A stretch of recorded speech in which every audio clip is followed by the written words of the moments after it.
Alright guys, this is Nurse Abby here. I'm going to show you this manual blood pressure cuff you can buy. It came with a nice little carrying case, and this is just like what they use at the doctor's office. This is an adult, I believe it's an adult large cuff, so this is not for a really petite person. It does come with a stethoscope. This is a really cheap stethoscope. If you have bad hearing, you might have trouble hearing with this, but it should be fine for most people. This is not a stethoscope blood pressure kit you would get for like a CNA or something. This is a really cheap stethoscope. But if you're not listening to lungs or heart, it's just for blood pressure, this will work great. You put this on, you line it up with the artery. There's little lines there that tell you where to put it. There's lots of YouTube videos as well. What you're gonna do is you put it here.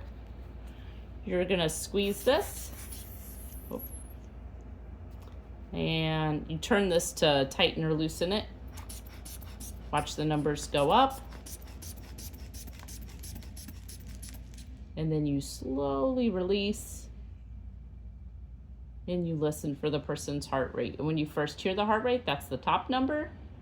It keeps going down. And the last time you hear their heart rate, before it goes all the way down, that's the bottom number.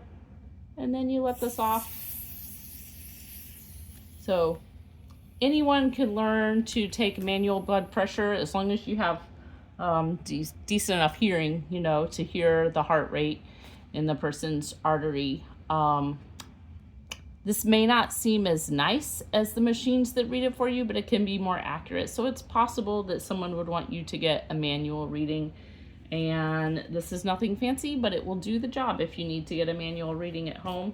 If you have bad hearing, you might need to pick up a better quality stethoscope than what came with it. But if your hearing's not horrible, this is probably good enough for getting your blood pressure as well. Hope that helps you know if it's something you want to buy.